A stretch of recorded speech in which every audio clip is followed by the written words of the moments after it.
শুধু তাই নয়, আজকে এই কোকিলের বাচ্চাদের জন্যই, এই মুনাফিক মার্কা মুসলমানদের জন্যই আজকে একের পর এক ইসলামের উপরে আক্রমণ আসতে আরম্ভ করেছে, ঠিক না বেঠিক? আমি এদেরকে মৌলানা, মুফতি, মুকাদ্দেস বলে আমি পরিচয় দিই না। আমি মনে করি এরা মানুষরূপী শয়তান, ঠিক না বেঠিক? এখন সময় এসে গেছে, আজকে আমার আপনার পাড়ায় পাড়ায়, গ্রামে গ্রামে, বাড়িতে বাড়িতে ওই রকম কিছু কোকিলের বাচ্চা জন্ম নিয়েছে। নামটা আছে মুসলমান, সাইনবোর্ডটা আছে মুসলমান, জন্ম নিয়েছে মুসলমানের ঘরে, খেয়েছে শরিয়াতের ঘরে, লালন পালন হয়েছে ইসলামের ঘরে, কিন্তু বড় হবার পরে ওর আচার আচরণ ব্যবহার, ওর ক্যারেক্টার, ওর চরিত্র, ওর ভাষাটা আমার আল্লাহ পাকের পক্ষে না, রাসূলের পক্ষে না, শরিয়াতের পক্ষে না, মুসলমানের ঘরে জন্ম নিয়ে মুসলমানের পক্ষে না, বেঈমান বেদিনদের পক্ষে, ঠিক না বেঠিক? বিশেষ করে আজকের দিনে, বর্তমান দিনে দুই শ্রেণীর মানুষ। কয় শ্রেণী? জোরে বলে। দুই শ্রেণীর মানুষ। আমার আপনার ঈমান, আমল, আকীদা, আমার আপনার একতা, ঐক্য, ভ্রাতৃত্ব, ভালোবাসা, আমার আপনার সম্পর্কগুলোকে আজকে ধ্বংস ধূলিসাৎ করে বেড়াচ্ছে। তাই প্রত্যেককে বলবো ওদের কাছ থেকে সরে আসুন। নাম আছে মুসলমান, সাইনবোর্ডটা আছে মুসলমান, জন্ম নিয়েছে মুসলমানের ঘরে, খেয়েছে মুসলমানের ঘরে, শরিয়াতের ঘরে, ইসলামের ঘরে, লালন পালন হয়েছে কুরআনের ঘরে, বড় হয়েছে মুসলমানের ঘরে, কিন্তু বড় হবার পরে ওর আচার আচরণ ব্যবহার, ওর ক্যারেক্টার, ওর চরিত্র, ওর আদর্শ, ওর ভাষাটা আমার আল্লাহ পাকের পক্ষে না, রাসূলের পক্ষে না, শরিয়াতের পক্ষে না, ইসলামের পক্ষে না, মুসলমানের ঘরে জন্ম নিয়ে মুসলমানের পক্ষে না, বেঈমান বেদিনদের পক্ষে, ঠিক না বেঠিক? এই আমাদের মতো কিছু কিছু টুপিওয়ালা, দাড়িওয়ালা, জুব্বাওয়ালা, হাদিসওয়ালা, কুরআনওয়ালা, নামাজি, রোজাদার বেরিয়েছে আজ এই ঘুটে কুরুনুর বেটার। তাই প্রত্যেককে বলবো এখনো সময় আছে, ওদের কাছ থেকে সরে আসুন, ঈমান, আমল, আকীদা গুলোকে বাঁচান, কাজে লাগবে। তাই আজ আল্লাহ পাকের দরবারে লাখ লাখ শুকরিয়া আদা করি। আল্লাহ পাক আমাকে আপনাকে ওই সমস্ত ফিতনাবাজদের হাত থেকে হেফাজত করে এই রিয়াজুল জান্নাত, জান্নাতের বাগানে আসার বসার, আল্লাহ পাকের তারিফ, রাসূল পাক সাল্লাল্লাহু আলাইহি ওয়াসাল্লামের প্রশংসা করার তৌফিক দান করেছেন। এজন্য আল্লাহ পাকের দরবারে লাখ লাখ শুকরিয়া আদা করে সকলে জোরে বলেন আল্লাহুম্মা আমিন। জোরে হবেন আল্লাহুম্মা আমিন। তো ভাই সাহেব, ওয়াজ নসিহত আল্লাহ করে আপনারা অনেক শুনেছেন, কি ঠিক না বেঠিক? ওয়াজ নসিহত আল্লাহ করে আপনারা অনেক শুনেছেন। তবে ভাই, জলসারা নতুন না পুরাতন? এই জলসা পুরাতন, আর আমি নতুন। জানি না ভাই কিভাবে কথাবার্তা বললে আপনারা শুনবেন, বুঝবেন, সেই মোতাবেক আমলের জিন্দেগি তৈরি করবেন জানি না। এসেছি দাদা পীরের আওলাদ, দুটো কথা বলে বিদায় নেব। তার উপরে ভাই গলাটা বসে গেছে, কারণ আমার একটা দাওয়াত ছিল গুমা, ওখানে এমন একটা মাইক করেছে ভাই, খারাপ মনে নেবেন না। 2 বিঘে জমি কুপিয়ে কুপালে হয়তো অত কষ্ট হতো না যা কষ্ট হয়েছে, বুঝতে পেরেছেন? এখনো পর্যন্ত আমার লুঙ্গি টালি কিছু কিছু ভিজে আছে, এত কষ্ট হয়েছে। তো যাই হোক, দাদা পীর আওলাদ এসেছে আপনাদের খেদমতে, দুটো কথা বলে বিদায় নেব। তবে ভাই দুটো কথা বলবো না দোয়া করব? আপনারা কি বলেন? বলবো? ঠিক বলছেন? বলবো না দোয়া করব? কারণ আপনাদের যা অবস্থা দেখছি ভাই, ছেড়ে দে মা কেঁদে বাঁচে, ছেড়ে দে মা কেঁদে বাঁচে। কারণ আপনাদের ওয়াজের মন আর এদিকে নেই, এখন সব তাবারুকের হাড়ির দিকে মন চলে গেছে। যদি বলেন তাহলে দোয়া খার করে দেবো। বলবো? বলবো? কতজন চান না একটু হাত তোলেন তো আমার সাথে? আপনারা চান না? এত ঘন ঘন ব্রেক ফেল হলে কি হবে ভাই? এখন তো ওয়াজ শুরু করিনি ভাই। যে তাহলে কি ওয়াজ শুনছেন? ওয়াজ শুনছেন তো আপনারা, ভালো করে বুঝবেন। যাই হোক, আমার একটা অভ্যাস, আশপাশে বহু জায়গায় এসেছি, আপনার গ্রামে নতুন এসেছি, তবে আমার অভ্যাস প্রত্যেকটা জায়গায় কিছু কথা বলার আগে কিছু প্রশ্ন করি, ঠিক তদ্রূপ আজকেও প্রশ্ন করব, আশা রাখি সকলে উত্তরটা দেবেন। আচ্ছা বলেন তো, রাতের ঘুম হারাম করে মূল্যবান সময় ব্যয় করে কাজ কাম ত্যাগ করে সুন্নতি লেবাস পরে এই জান্নাতের বাগানে হাজির হয়েছেন কার ভালোবাসা? সকলে মিলে বলেন আল্লাহ আল্লাহ রসুলের ভালোবাসায়। ভালোবাসেন আপনারা? সকলে মিলে বলবেন ভালোবাসেন। কারণ কে বাসেন কে বাসেন না বুঝতে পারলাম না। কেউ আওয়াজ দিলেন আর কেউ দিলেন না। অনেকে জবান খুললেন, অনেকে জবানটা বন্ধ রাখলেন। ভাই একটু কষ্ট দিচ্ছে, একটু যাচাই করতে চাই কতজন বলছেন সত্যকারের আল্লাহ রসুলকে নিজের জীবনের থেকে বেশি পিয়ার করে, বেশি মহব্বত করে এই রিয়াজুল জান্নাত জান্নাতের বাগানে হাজির হয়েছে। হাতটা উঁচা করেন, দেখতে চাই। হাত নামাবেন, অর্ধেক ভালোবাসেন, পুরো হাত তোলেন। মাশাআল্লাহ, হাত নামিয়ে দেন। আমার আল্লাহ পাকের পক্ষে, রসুলের পক্ষে, ভালোবাসার পক্ষে সত্যের হাত তুললেন।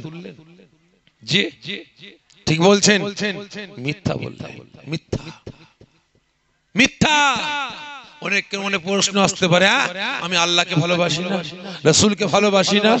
রেখে দেন আপনার মতো ভালোবাসা। আপনি কতটা ভালোবাসেন? আপনি কতটা পিয়ার করেন? এই মুসলমান, যদি আপনার এই হাতটা আমার আল্লাহ পাকের ভালোবাসার পক্ষে, আমার রাসূলের ভালোবাসার পক্ষে হতো, তাহলে এই মুসলমান এই হাত দিয়ে শরিয়াতের আইন কানুন বিধানগুলোকে একটু অর্থের জন্য, একটু টাকা পয়সার জন্য, ধন সম্পত্তি, চেয়ার গদির জন্য, একটু আরাম আয়েশের জন্য, এক বিঘে দু বিঘে জমির জন্য, একটা বিল্ডিং বালাখানার জন্য শরিয়াতের আইন কানুন বিধানগুলোকে বেঈমান বেদিনদের হাতে বিক্রি নিলাম করে বেড়াতে পারতেন না। আজকে আপনি হাত তুলে বলছেন আল্লাহকে ভালোবাসি, রাসূলকে ভালোবাসি, কচু পুরা ভালোবাসে। যে সত্যকারে ভালোবাসতেন, তাহলে এই মুসলমান আপনার পাড়ার মসজিদগুলো কাঁদতো না, কাঁদতো না। আপনার বাড়িতে বাড়িতে নামাজের পাটিগুলো কাঁদতো না, আপনার বাড়িতে তাসবিহগুলো কাঁদতো না, কুরআন পাকগুলো কাঁদতো না। আমার আপনার পাড়ার মাদ্রাসা মক্তবগুলো কাঁদতো না। মসজিদ পড়ে আছে, নামাজি নাই। মাদ্রাসা পড়ে আছে, ছাত্র নাই। বাড়িতে বাড়িতে নামাজের পাটি পড়ে আছে, নামাজি নাই। তাসবিহ পড়ে আছে, গুন্নিওয়ালা নাই। কি ঠিক না বেঠিক? কিন্তু হাত তুলে বলছি আল্লাহ রসুলকে ভালোবাসি। পয়সাকে কতটা ভালোবাসেন, কতটা পিয়ার করেন? আজকে প্রত্যেকে তো হাত তুলে বললেন আল্লাহ রসুলকে ভালোবাসেন। কার বাড়িতে কুরআন পাক নাই ভাই? এটা বলবেন, কার বাড়িতে কুরআন পাক নাই? কেউ আছেন ভাই? তাহলে প্রত্যেকের বাড়িতে কুরআন পাক আছে ভাই। সপ্তাহ বাদ দিলাম, মাস বাদ দিলাম, 6 মাস বাদ দিলাম। কেউ আছেন ভাই বলতে পারেন যে আল্লাহ পাককে ভালোবেসে আল্লাহ পাকের পবিত্র বাণী বছরে একবার তেলাওয়াত করি? বলতে পারেন ভাই? খারাপ মনে নেবেন না। এই জান্নাতের বাগানে বসে আপনি কতটা নেকি অর্জন করতে পারবেন বলতে পারবো না, কিন্তু ঘন্টার পর ঘন্টা আপনি এখানে ব্যয় করলেন। আপনার বাড়িতে যে আল্লাহ পাকের পবিত্র বাণী কুরআন পাকটাকে অবহেলা করছেন, কুরআন পাকটাকে কাঁদাচ্ছেন, কুরআন পাকটাকে আপনি অপমান অপদস্থ করে বেড়াচ্ছেন। এই মুসলমান, ওই কুরআন পাকের এক একটা অক্ষর, এক একটা হারফ আপনি তিলাওয়াত করবেন। আল্লাহ পাক এক একটা অক্ষরের বিনিময়ে আপনার নেকির আমলনামায় আল্লাহ পাক 10টা করে নেকি দান করবে। আর সেই কুরআন পাক গুলো আমার আপনার বাড়ির আর কাটায় আলমারির মাথার উপরে 1-1.5 ইঞ্চি ময়লা ভরে গেছে, ওই পোকার খুরাক হয়ে গেছে, আরশোলা বাসা বাঁধছে। আওয়াজ দিয়ে বলি আল্লাহকে ভালোবাসি।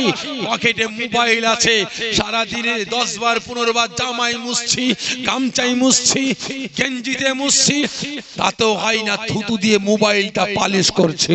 বাড়িতে টেলিভিশন গুলো পড়ে আছে, সারা দিনে 3 বার 4 বার পালিশ করি, কিন্তু বছরে একবার কুরআন পাকটাকে ভালোবাসি না, একবার কুরআন পাক তেলাওয়াত করি না।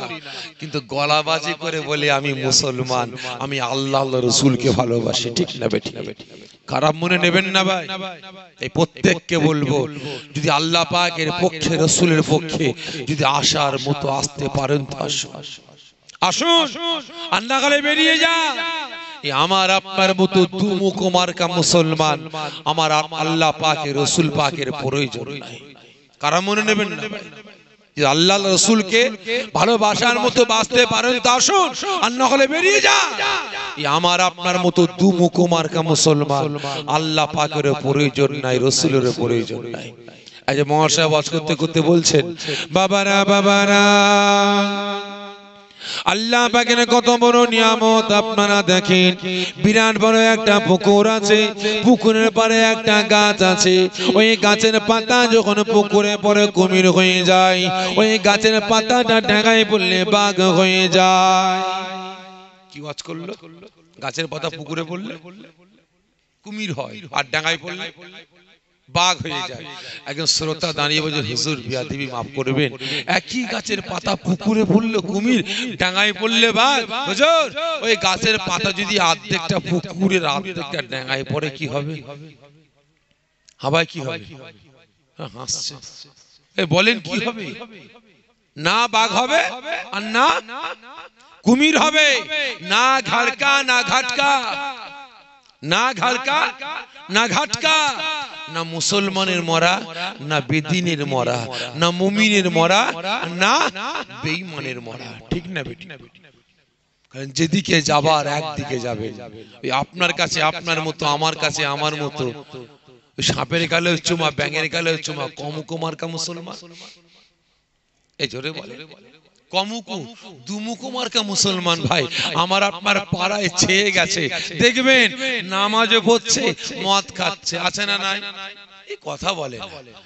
নামাজ পড়ছে, গাঁজা খাচ্ছে, নামাজ পড়ছে, তাজি খাচ্ছে, নামাজ পড়ছে, সুদ খাচ্ছে, নামাজ পড়ছে, পরে মেরে খাচ্ছে, নামাজ পড়ছে, পরে ছেড়ে খাচ্ছে, নামাজ পড়ছে, দোকান লুটে খাচ্ছে, নামাজ পড়ছে, সুদের কারবার করছে, নামাজ পড়ছে, দাড়ি পাল্লার মাল কম বেশি করছে, রমজান মাসে রোজা রেখেছে, মিথ্যা কথা বলছে, রমজান মাসে রোজা রেখে বাপ মায়ের উপরে অত্যাচার জুলুম করছে, নামাজ পড়ছে, এক মুসলমান হয়ে আর এক মুসলমানের উপরে নির্যাতন চালাচ্ছে, আছে না নাই?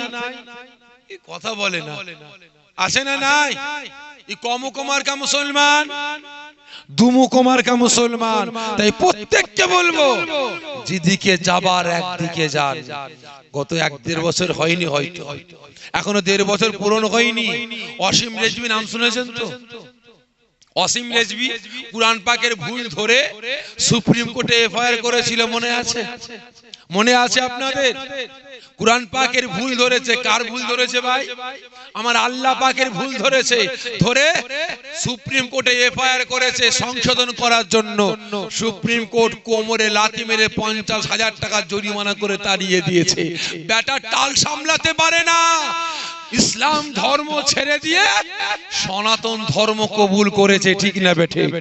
এই মুসলমান, যদি আপনি আল্লাহ পাকের পক্ষে, রাসূলের পক্ষে ঠিকমতো থাকতে পারেন তো আসুন, আর না হলে অসীম রেজভির মতো বেরিয়ে যান। দরকার নাই আপনার মতো দুমুখ মার্কা মুসলমান। আজকে আপনাদের মতো গাদ্দারদের জন্যই আজকে বাবরি মসজিদ শহীদ হয়ে রাম মন্দির তৈরি হয়েছে। কি ঠিক না বেটি? আজকে আপনাদের মতো গাদ্দারদের জন্য জ্ঞানপাপী মসজিদে কদিন আগে ঘোষণা দিয়ে দিয়েছে যে হিন্দু ভাইরা পুজো করো, ওটা আমাদের সম্পদ। একমাত্র আমরা মুসলমান, আমাদের পায়ের ব্যালেন্স ঠিক নাই বলেই আজকে আমাদের এই পরিণতি। তাই প্রত্যেককে বলছে এখনো সময় আছে। আল্লাহ রাসূলকে ভালোবাসার মতো বাসার চেষ্টা করুন, কাজে লাগবে। আর তা না হলে সব শেষ। আজকে সকলে হাত তুলে বললেন আল্লাহ রাসূলকে ভালোবাসি। কতটা কতটা? আর আজকে রাসূল পাক আমাকে আপনাকে কতটা ভালোবাসেন? বিভিন্ন দিক নিয়ে দুটো কথা বলে দোয়া খায়ের করব। আল্লাহ নবী দায়ান নবী, নবী আমার আম্মা জান হযরত আয়েশা সিদ্দিকা রাদিয়াল্লাহু তাআলা আনহা তিনার হুজরাখানায় যাবেন। আম্মা জান রাসূল পাক আজকে আসবেন, এজন্য সুন্দর করে ঘরটাকে সাজালেন। শক্ত বিছানা ছিল, শক্ত বিছানা সরিয়ে দিয়ে রাসূল পাকের জন্য নরম বিছানা করেছেন। আম্মা জান নিজে হাতে সুন্দর সুন্দর রান্না করেছেন, কারণ দিন দুনিয়ার বাদশা আসবে, আমি আয়েশা খাওয়াবো, এবং নিজে সুন্দর করে সেজেছেন। রাসূল আমার হুজরা খানার সামনে এসে হাজির, সালাম দিলেন। ভিতর থেকে আম্মা জান উত্তর দিলেন, হুজুর ভিতরে আসুন। রাসূল আমার হুজরাখানায় গেলেন, অনেক বড় কথা সংক্ষেপে বুঝাবার জন্য বলছি। রাসূল আমার ভিতরে প্রবেশ করলেন, আম্মা জান ফরমাতেন, হুজুর আমি নিজে হাতে আপনার মেহমানদারি করব বলে সুন্দর সুন্দর রান্না করেছি, যদি আপনি অনুমতি দেন তাহলে আপনার সম্মুখে খাবার নিয়ে আসবো। রাসূল আমার হুকুম দিলেন, ঠিক আছে আয়েশা, আপনি নিয়ে আসেন, আপনি নিয়ে আসেন। রাসূল আমার একটু একটু করে আহার তুললেন, আহার করলেন, খেলেন। খাবার পরে নরম বিছানা পেয়ে রাসূল আমার ঘুমিয়ে পড়লেন। আম্মা জান তিনি ঘুমালেন না, রাসূল পাকের পাশে বসে বসে রাসূল পাকের সেবা করছেন, আর রাসূল পাকের নূরানি চাঁদ মুখটার দিকে তাকিয়ে তাকিয়ে মন ভরে দেখতে আরম্ভ করেছে। ও আমার ভাইজানেরা, ও নবী পাকের আশিকেরা, ওই সময় আল্লাহ পাকের রাসূল, আল্লাহ পাকের হাবিব, বাবার মাগার নবী এতিমেসি নবী আমার যখন নরম বিছানা পেয়ে আরামের বিছানায় ঘুমোতে আরম্ভ করলেন, আম্মা জান হযরত আয়েশা সিদ্দিকা রাদিয়াল্লাহু তাআলা আনহা তিনি আর ঘুমালেন না, বসে বসে বসে বসে রাসূল পাক সাল্লাল্লাহু আলাইহি ওয়াসাল্লামের নূরানি চাঁদ মুখটাকে মন ভরে দেখতে আরম্ভ করলেন। কিছুক্ষণ পরে মুচকে মুচকে হাসতে আরম্ভ করলেন, মনে মনে ভাবতে লাগলেন, আগারে আমি আয়েশা আমার হুজরাখানাতে এসে আল্লাহ পাকের রাসূল, আল্লাহ পাকের হাবিব, আল্লাহ পাকের বন্ধু আমার স্বামী মুহাম্মদ রাসূলুল্লাহ সাল্লাল্লাহু আলাইহি ওয়াসাল্লাম অন্য নদীর নরম বিছানাটা ছিল না, শক্ত বিছানায় ঠিক মতো ঘুমাতে পারতেন না, অল্প ঘুমিয়ে কাঁদতে কাঁদতে ঘর থেকে বেরিয়ে যেতেন।